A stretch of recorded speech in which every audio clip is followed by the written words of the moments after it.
Loan নিলে আপনি সুদের মধ্যে জড়িয়ে যাবেন। আপনি কোটি কোটি টাকা লোন উঠালেন আর ব্যবসা করছেন, দেখাচ্ছেন যে আমি অনেক বড় ব্যবসা করি, তা আপনার তো জানাজাই হবে না। ও তো বোকা মানুষ, ব্যাংকে চাকরি করে, 50 লক্ষ টাকা লোন নিয়ে বাড়ি করেছে, 5-10 তলা বাড়ি, লিফটে উঠে আর নামে, বউ খুশি, ছেলে মেয়েও খুশি, গাড়ি আছে, বাড়িও আছে, সবাই খুশি।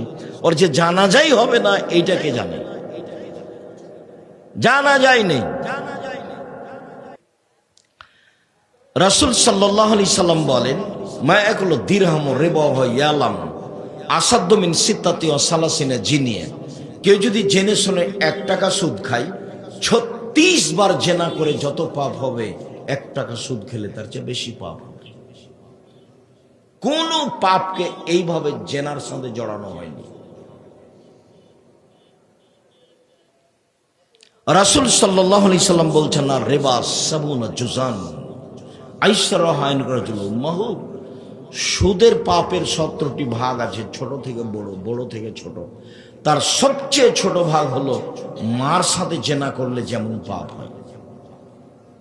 কোন পাপকে মায়ের সাথে জেনা করার সাথে জড়ানো হয়নি।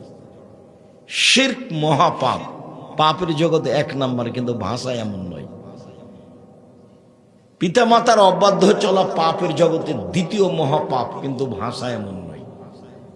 পাপের জগতে মিথ্যা সাক্ষী 3য় মহাপাপ, কিন্তু ভাষা এরকম নয়।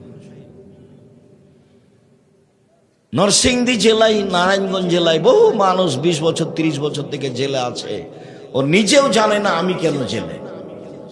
জজ জানে না আসল ঘটনা, উকিল জানে না আসল ঘটনা, যে সাক্ষী দিচ্ছে সেও জানে না আসল ঘটনা।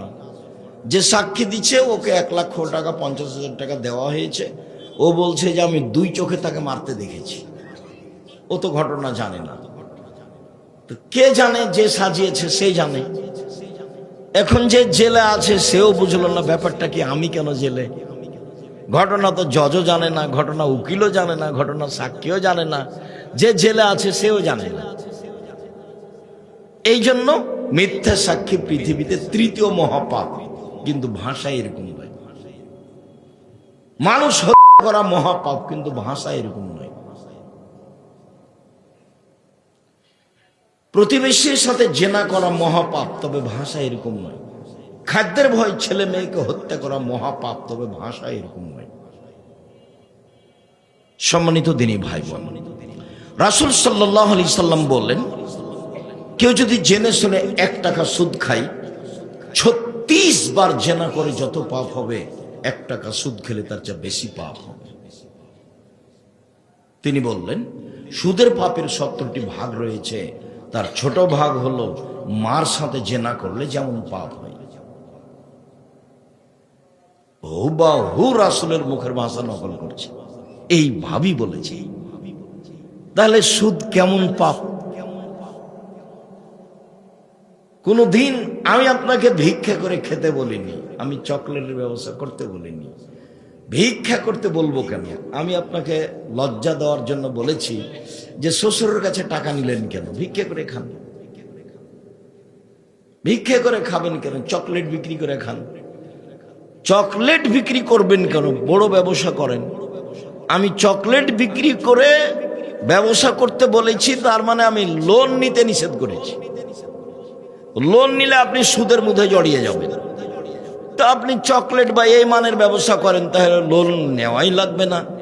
আপনি কোটি কোটি টাকা লোন উঠালেন আর ব্যবসা করছেন, দেখাচ্ছেন যে আমি অনেক বড় ব্যবসা করি, তা আপনার তো জানাজাই হবে না।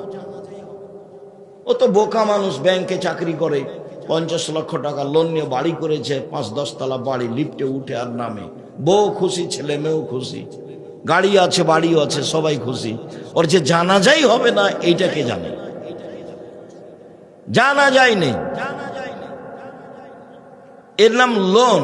আল্লাহ রাসূল সালাম ফিরার পূর্বে একটা বাক্য বলতেন, একটা দুআই, আল্লাহুম্মা ইন্নী আউযু বিকা মিনাল মাকসামি ওয়াল মাগরাম।